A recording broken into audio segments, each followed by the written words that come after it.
Okay, now I'm going to go through these four problems before I solve them and decide what the heck I'm doing, okay? As you can see, just look, you have two underlying units. Before I even read the problem, there's two underlying units, so I need to be discovering the relationship with these three boxes, and that one's got the line, okay? I'm going to go back and solve it. Just hold your horses, okay? Racetrack charges are registered, and then you see there again, there's two units, okay? So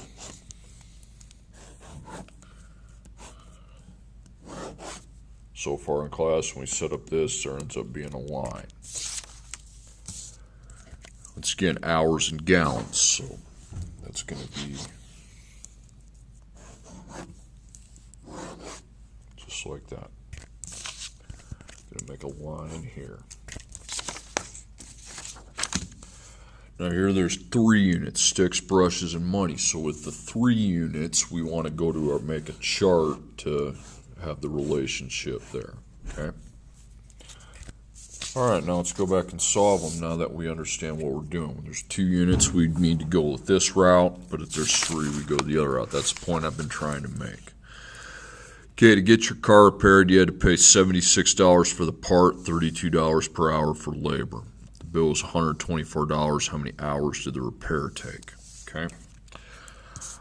All right, so I've got dollars and hours as my units. Now it says Y is dollars and X is hours. So per, remember you want to put the X label under per and the Y label on top. That's how a rate of change is formed. And the dollars per hour we have in this problem, we have $32. Okay, now with the line, I have a beginning Y and then plus mx, that's the rate of change, and then y. Get rid of that m right away because you know the m is 32. 32x, 32 times x, 32 times the hours, whatnot. Now before $32 per hour, you can see $76, so the initial amount of the money was 76. So now I can write my equation, 76 plus 32x equals y. Now we're going to take our final value, the $124. Now is I going to go in for x or y? Well, probably y, because y is money. So y doesn't have a number in front. We can just scribble 124 out. And now we need to get the x by itself. So I'm going to dot it and circle it. There's only solo x. And then I need to subtract 76 from both sides. And 32.x. Then I take 124 minus 76. Well, that's 48. Then it's time to divide. So I divide both sides of the equation by 32. You can get a decimal here. That's okay. Okay. And 48 divided by 32 is 1.5. Okay. Not 15. It's 1.5. Okay, makes sense. And the x unit is hours, so that's your label, 1.5 hours. Okay, number 2. A racetrack charges a registration fee and $12 per race. After 7 races, a person had paid $124. How much will 15 races cost? So I have 2 units. I've got the dollars and the races. Okay, and it says y needs to be the dollars and x needs to be the races. So per, x goes beneath it, per race, dollars per race. And the dollars per race is 12. Okay, so it's $12 per race. So we were given that information. Okay, now on my line, y, that's my initial amount. Then from there I add to it mx, and then y. And again, I know what my m is, so we need to get rid of that. That's 12. Okay, but the problem here is I don't have a money amount listed in the problem that comes before $12 per race, but there is one because they charge a registration fee. So if I don't know where we ended at here, I'm going to use my equation y equals m dot x plus b. And then I also need my combo. Okay, and the combo's got to be the two units. They got to appear in the same sentence. Well, 12, again, that 12, I've already used 12. Well, 7 races and $124 are in the same sentence. So 7 races and $124. Now I got to decide if those are X's or Y's. Well, races. Races is X. Okay, so I'm going to put X here, and then 124 is Y. So we need to take out these 3 things. And I know my M is 12. Okay, that's what I put there. 12. 12. Okay, now the Y is 124, so we're going to put 124. And then I need to times the 12 by the X, which is 7. So this is how you should be writing it. 124 equals, now don't write anything because you have to take 12 times 7. You know that much. 84. And then I put plus B and put a 1 in front of the B and just circle it. Okay. So you need to get rid of this 84, not the 124. Again, this is the side that my variable's on. 84 is the number I need to get rid of. So I minus 84. Okay, so 124 minus 84 is 40. So 40 equals 1 dot B. But if the dot number's a 1, you can just kind of ignore it. You don't need to divide by 1. So that means that I can now put 40 at the beginning of the line.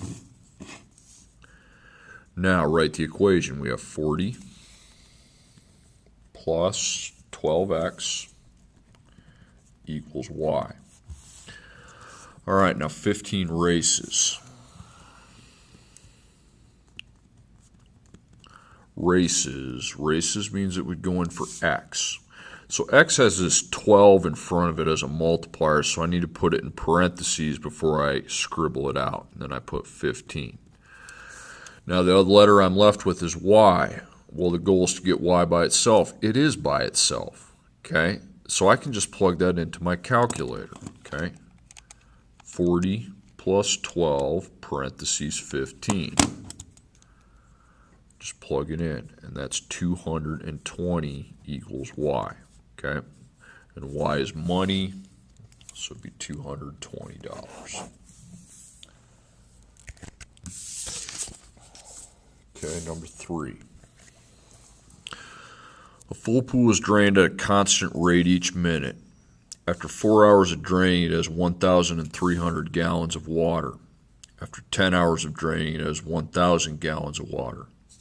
How many hours will it take a full pool to drain to 0 gallons? So again, I've got hours and I've got gallons. So hours is X and gallons is Y. So per, remember X is hours, so per hour, and then gallons above it. Okay, well, the problem is it doesn't say gallons or each hour or per hour. I mean, I see 1,300 gallons, but that's not per hour or each hour or every single hour. It's after 4 hours. That doesn't tell me anything. After 10 hours, 1,000 gallons. Well, that's not each hour or per hour. It's after 10 hours. So I need to figure this out using my y minus y, x minus x. Now, y is gallons, so we're going to put the gallons on top, and x is hours. We're going to put the hours on bottom. Okay, so what are my gallons amounts? 1,300 and 1,000. So I'm going to take 1,300 minus 1,000. And then the hours, I have 4 and 10, so 4 minus 10. Okay, so that's going to give me 300 on top, and then 4 minus 10 is negative 6, and then I divide 300 by negative 6. I got negative 50. So I can go ahead and put that right there. That's my rate of change. It's going down by 50 gallons per hour. Okay, now my line, y plus mxy. So the m's negative 50. Okay, now I don't know the initial amount because negative 50 wasn't even in the original problem. I figured that out for myself. So I'm going to have to figure the initial amount out for myself as well. So y equals m dot x plus b. So we need to find a combo. And they got to be in the same sentence. 4 hours, 1,300 gallons. Okay, so that'll work.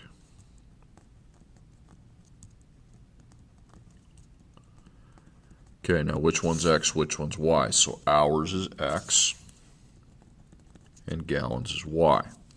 Okay, so using this, this, and this, I can solve my equation. Okay, so I know my m's negative 50. Okay, that's the rate of change. And 1,300 gallons is going for the y. Now we need to multiply the negative 50 by the x, which is 4. Okay, so I have 1,300 gallons. And then I take negative 50 times 4. It's negative 200. And then add the b, and then put a 1, and just dot it and circle it. Now, that's the number you have to get rid of. It's negative, so you're going to add it. Okay, to find the initial amount, you're going to add it. That makes sense because it's going down. To go backwards, you'd have to add. Okay, so that's 1,500 equals 1 dot b, but if the dotted value is a 1, you don't really need to divide. You have your b, and that's your beginning initial amount, so 1,500. Okay, now you can write your equation. You have 1,500, and then we add negative 50x, because the gallons are going down, and then equal y. Okay, there's my equation. Now I need to take the 0 gallons, and that needs to go in for one of the two variables. 0 gallons. Gallons is equal to y here, so we're going to put it in for y. Well, y doesn't have a multiplier in front, so we can just get rid of it and put 0.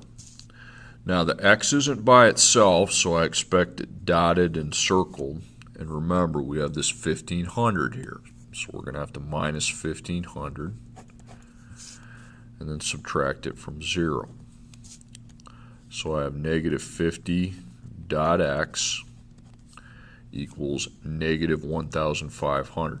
And now I can go ahead and divide. I'm dividing a negative by a negative, so it should end up being a positive answer.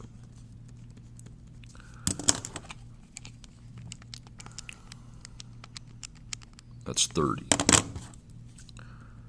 Okay, now x stands for hours, so it's going to be 30 hours. So, do you know how to average out the quarters? Yeah. Can you give me about 3 minutes? I'm doing a video. Okay. All right, number 4. A drummer is stocking up on sticks and brushes. Sticks cost $10 per pair. Brushes are $24 per pair. He ends up spending a total of $189. If he buys 2 pairs of sticks, how many brushes did he buy? So we know we're going with the table because there's 3 units. So total, how many, the money for a single, and the money for a total. Now, there is one total cost in this problem, and that total cost is $189.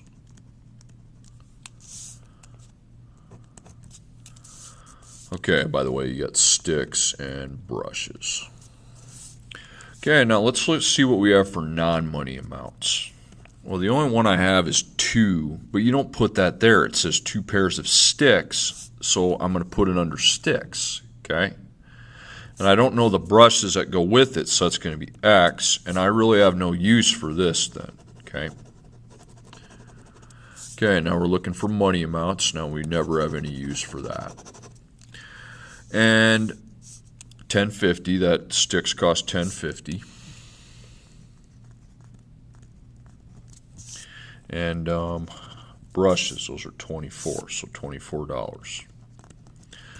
Okay, I'm free to multiply that. 2 times 10.50.